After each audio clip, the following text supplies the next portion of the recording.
If you're working harder every single year but still feel broke at the end of every month, you're probably stuck in the same 7 money habits running on loop without even noticing. In the next few minutes, you're going to see exactly which habits quietly keep you broke and the simple, practical fixes to finally break that cycle and build a better one. This is Crash Cycle Financial, the place where we crash your bad financial loops and rebuild smarter ones that actually move you forward. If you're tired of repeating the same money mistakes, hit subscribe right now so you don't miss the next crash you should avoid. Most people don't stay broke because they're lazy. They stay broke because they're running the same automatic habits on payday, at the store, and every time they see a limited offer. And those habits were never designed to make them wealthy. In this video, we'll break down the 7 most common money habits that quietly drain your bank account, and for each one, you'll get a clear, simple switch you can make this week. Let's start with habit number 1. Here's the real problem. Most people don't have bad money knowledge. They have invisible money habits running in the background, like an app that drains your battery without you noticing. Every payday, the same script plays out. Money comes in, money rushes straight out. Then the last week of the month feels like survival mode. And because this loop resets every 30 days, it feels normal, even when it's quietly keeping you stuck. In this video, we're not just naming the habits. You'll see a simple before and after for each one, so you can literally swap out the old script for a better one. Let's start with habit number 1. Habit number 1, spending first, thinking later. This is the I see it, I want it, I buy it habit. Maybe this sounds familiar. You walk into a store for one thing, or open an app just to browse for 5 minutes, and somehow you walk out with a bag full of stuff, or a cart full of things you didn't even plan to buy. That's not just bad luck, that's impulse spending. Emotional, fast, and usually unplanned. For the average person, that can easily add up to hundreds of dollars a month disappearing into small, forgettable purchases. So how do you break it? One simple fix is called the 24-hour rule. Anytime you want to buy something that's not a true need, you don't say no forever. You just say, not right now. You write it down, walk away, and wait at least 24 hours before you decide. If you still genuinely want it tomorrow and it fits your budget, buy it on purpose, not on impulse. If you forget about it, congratulations, you just saved your future self money and regret. That's how you turn habit 1 from spend first, think later into think first, spend smarter. Habit number 2. Not tracking your cash flow. This is when you kind of know how much you make, but have no real idea where it all goes. Your bank balance becomes your budget. If there's money in the account, you assume you're fine, until suddenly you're not. Bills hit, subscriptions renew, a random expense pops up, and you're left wondering, how am I out of money again?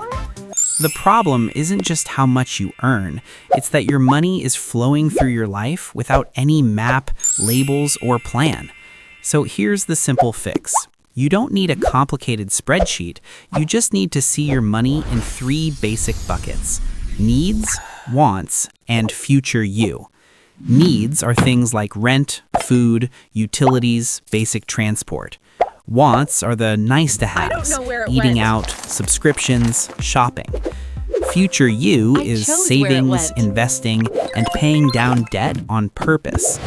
When you track where your money goes into those 3 buckets, you stop saying, I don't know where it all went, and start saying, I chose where it went. That one shift alone can completely change how rich or broke you feel at the end of every month. Habit number 3. Only paying the minimum on your debt. On paper, it sounds responsible. You're keeping up with the payments, so it feels like you're doing the right thing. But the minimum payment is not designed to get you out of debt fast. It's designed to keep you in debt for as long as possible. When you only pay the minimum on a high-interest credit card, most of your money goes to interest, and only a tiny slice goes to the actual balance. That's why a few $1,000s of debt can take years to pay off and cost you thousands more in interest. So what's the fix? You keep paying at least the minimum on every debt to avoid fees and hits to your credit, but you choose one target debt and attack it with extra payments. You can use the debt snowball, where you pay off the smallest balance first for quick wins, or the debt avalanche, where you hit the highest interest rate first to save the most money.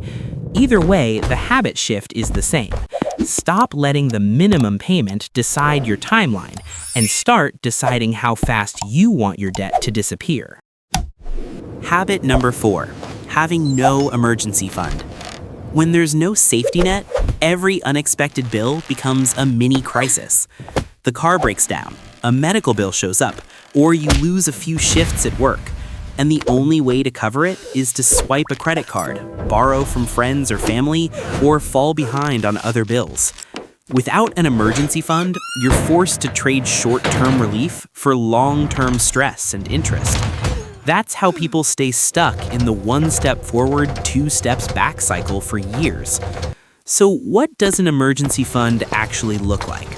A simple rule of thumb is to aim for 3 to 6 months of essential expenses based on your bare bones survival budget, not your full lifestyle spending. That number can feel huge at first, so don't let it paralyze you.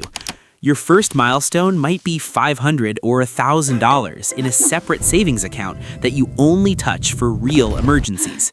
Then you build it up slowly, month by paying your future you bucket like a bill you never skip.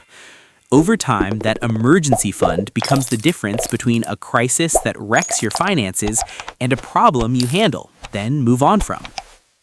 Habit number 5, spending to look rich instead of to be rich. Most people aren't broke because they never made money. They're broke because as their income went up, their lifestyle went up even faster. The clothes get nicer, the car gets bigger, the gadgets get newer, but the bank account stays empty and the investments never show up. On the outside, it looks like success. On the inside, it's just a pile of expensive liabilities and a net worth that barely moves. Here's the simple difference. Liabilities take money out of your pocket every month, while assets put money into your pocket whether you're working or not. The wealthy don't stop buying nice things, they just buy assets first and let those assets pay for the nice things later. So the habit shift for you is this. Before you upgrade your lifestyle, ask one question. What asset can I buy first that helps pay for this upgrade later? That one question turns every flex into a choice instead of a trap. Habit number 6, waiting to invest until you have more money. On the surface, this sounds smart. You tell yourself, I'll start investing when I make more, when my debt is smaller, when life is less chaotic. But years go by, your income changes, your expenses change, and somehow that perfect moment never shows up. Here's the quiet cost of waiting. The longer you delay investing, the less time your money has to grow through compound interest. And time, not just money, is the real engine of wealth. Even small, consistent investments, like $25 or $50 a month, can grow surprisingly large when you give them enough years to work. Starting late means you have to put in way more just to catch up. So instead of waiting for a big number, start with a small automatic amount that you barely feel. As your income grows, you can increase it. The habit isn't invest big or don't invest at all.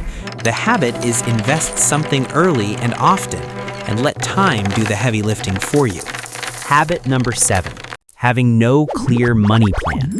You might know your income, you might know your bills, but there's no simple written plan that tells your money where to go on purpose. So every month feels like a guess. You react to whatever screams the loudest, the late bill, the sale, the urgent expense, instead of following a calm, predictable script. The truth is, most people don't avoid planning because they're lazy. They avoid it because they're afraid of what the plan might reveal. Or they think it has to be complicated, with spreadsheets, charts, and 10 different accounts. But a basic money plan can fit on one page. It can be as simple as, this is what comes in, this is what must be paid, this is what I save and invest, and this is what's left for everything else. Once your plan is written down, you stop asking, where did my money go? And start saying, this is where my money is going, because I decided it. So let's step back and look at the whole loop. Right now, most people live in the old money loop. Money comes in, bad habits take over, and money leaks out through impulse spending, invisible cash flow, minimum payments, no emergency fund, flexing instead of building, delaying investing, and drifting with no plan. That loop doesn't crash all at once. It breaks you slowly, month after month, year after year. Here at Crash Cycle Financial, the whole point of this channel is to help you see that loop clearly, smash the parts that are holding you back, and replace them with smarter, repeatable habits. Your new money loop can be simple. When money comes in, you first pay your future you, savings, investing, and debt on purpose. Then you cover your real needs and give yourself a clear amount for wants that you can enjoy guilt-free. Every month you review, adjust, and repeat the loop with a little more control. You don't need to fix everything overnight.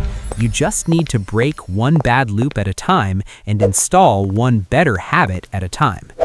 If this video helped you spot your own crash cycles, imagine what we can do over the next 10, 20, or 50 videos together.